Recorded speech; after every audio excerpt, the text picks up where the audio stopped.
Earlier this year, we headed out to Japan, and one of the stops we didn't want to miss was Tokyo Auto Salon. We're going to have a little look around the show and obviously take you with us.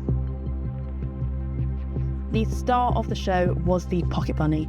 This was Hardcore Tokyo's first reveal of the Suzuki Twin R32 conversion. This complete custom build everyone knows how phenomenal it was. It's been all over the internet ever since, and we managed to get up close and personal to see the actual reveal of it. From the custom headlights to the airless suspension, the entire interior, working with NRG as well for the seats to fit inside, it was just an absolute masterpiece.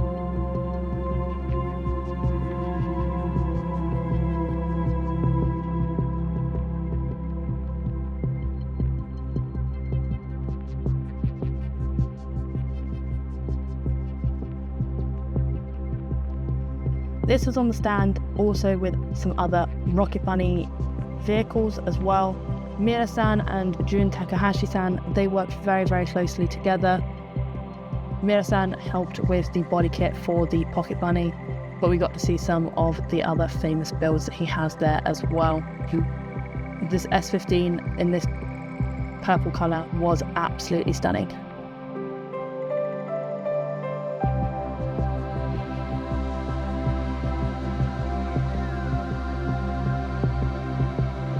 Just the lines that are created with the Rocket Bunny kits, with any car that you have, is just something that you don't see very often. He is always out there with the lines, but they're always smooth and just creates a completely different silhouette.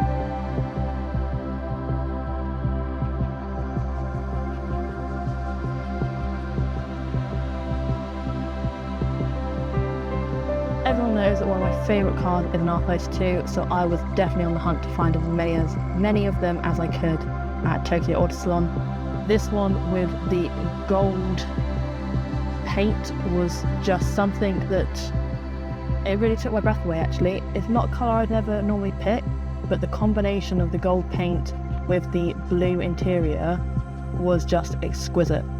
And when you think about a clean interior, I mean, this brings it all together. But what you couldn't necessarily see unless you went really close up, and I tried to capture it on camera, is the detail in the paintwork. This wasn't just a standard paint job of just high quality paint. You can see it would have had etching underneath the paint to create these patterns. Now, not quite favourite, but also one of the cars I really like to see is a FD RX-7. This has the KW suspension on it. As you can see, it was so busy. Nothing like any of the car shows we have in the UK in terms of how many people were there, but also the type of displays that you had. This display here was showing off people's paintwork, similar to the R32 that we just saw, but the skills that some people have is just phenomenal.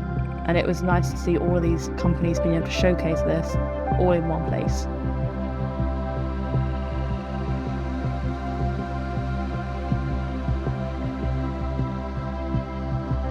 We had to also try and find some Datsuns as well, and everyone likes to find a little bit of carbon fibre.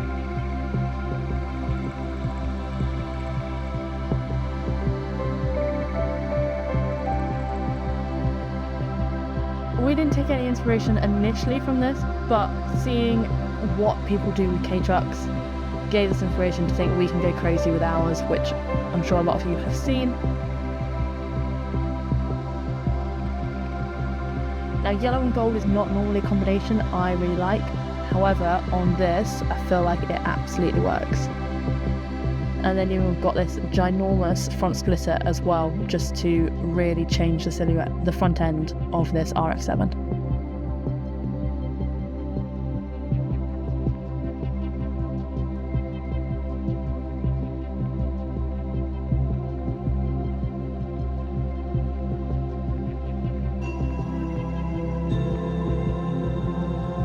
It's interesting to see how many cars had such clean engine bays, and that they decided to showcase engine bays, whereas others would also keep their bonnet shut. And it's just to see the differences in what people wanted to show off, and obviously which companies they were working with as well.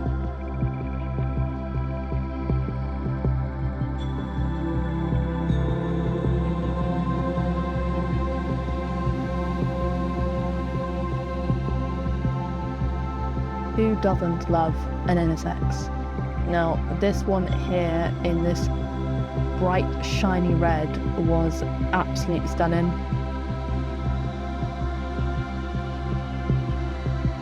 Just all of the lines on an NSX I just find absolutely beautiful. Now, a little bit out there, and obviously very, very visible, is having these glittery convertibles. I think it works being a convertible. It's not something that is necessarily my taste, but I mean, I don't know who would have spent probably hours and hours and hours to put on all of the crystals and the gems to make these cars look how they do. But I mean, hats off to them, because the actual detail and seeing how in line all of the gems were as well, I mean, it would have taken hours.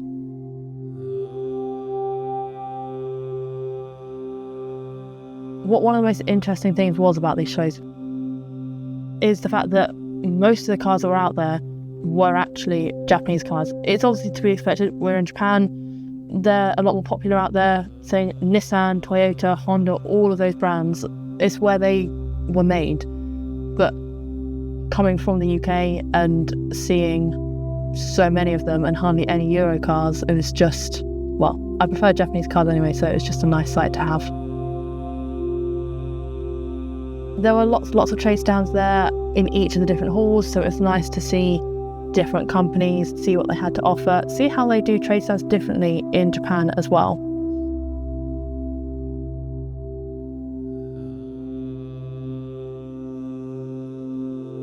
Walking around, it was difficult to actually see where you were going for most of the time, as it was super, super crowded, as you can see.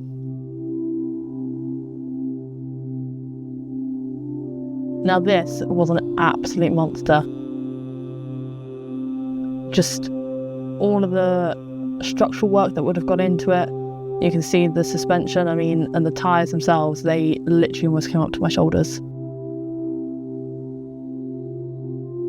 I like to try and get as much of the content of the cars, but as you can see with the amount of people there, it is difficult sometimes, but hopefully we managed to capture some of the really good ones.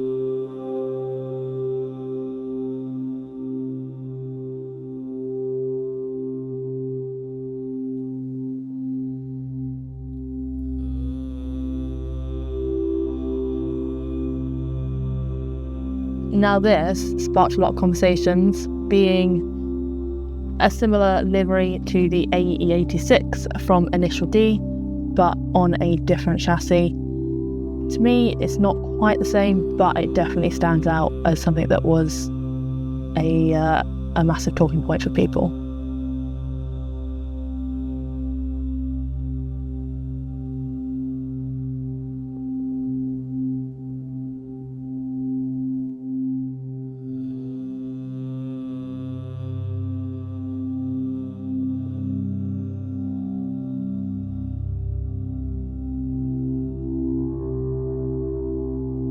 So we managed to hang out with Lucas from NRG. He was out there for Auto Salon and for a few other events as well, which was nice to catch up with him after SEMA. Once again, having a look at what K-Trucks do. We couldn't go to Auto Salon without stopping by the Valeside stand just to see their 240Z as well as their other vehicles. The 240 we managed to see at SEMA and we managed to get up close and personal with it. But just the bright orange makes it stand out, and it was such a good collaboration with the carbon that they have on there. And this was a really interesting one, and I mean, as you can see, it's on a very big turning table, which takes a little while, but just to see this car, well, it's not just a car really, but to see this sort of specimen and to see the lines, to see how it all flows together. You see the size of the tyres, how wide it is, and it's not something you see every day.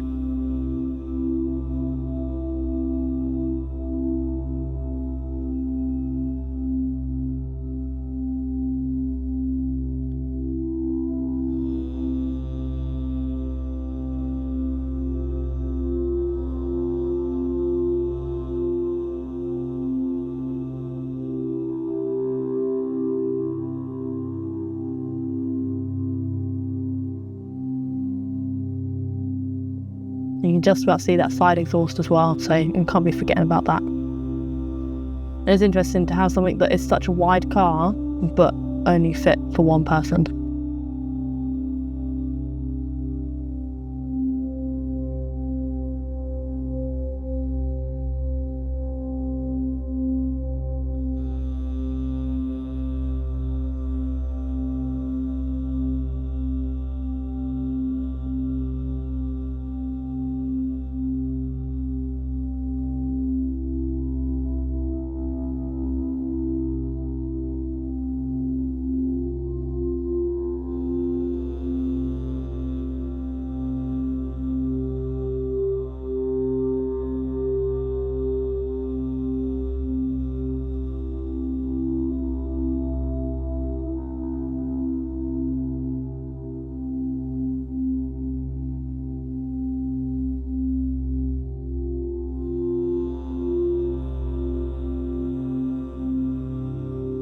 The green on this vehicle was gorgeous.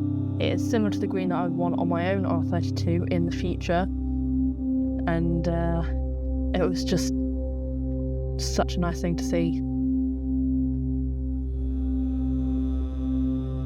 Of course, found another R32, obviously not in the same green that I would like to have it in, but seeing this build, seeing it all nice and clean, definitely makes me realise why I love them. The companies that were trading there was obviously some really big brand names that a lot of us have already heard of, but there was also a lot of small names that we've not heard of before.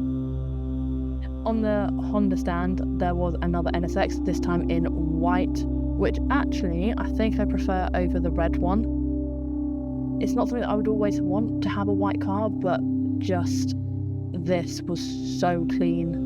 And with the chrome wheels as well, it just works, I think. There's not very many cars I feel like can pull off white, but this is definitely one of them.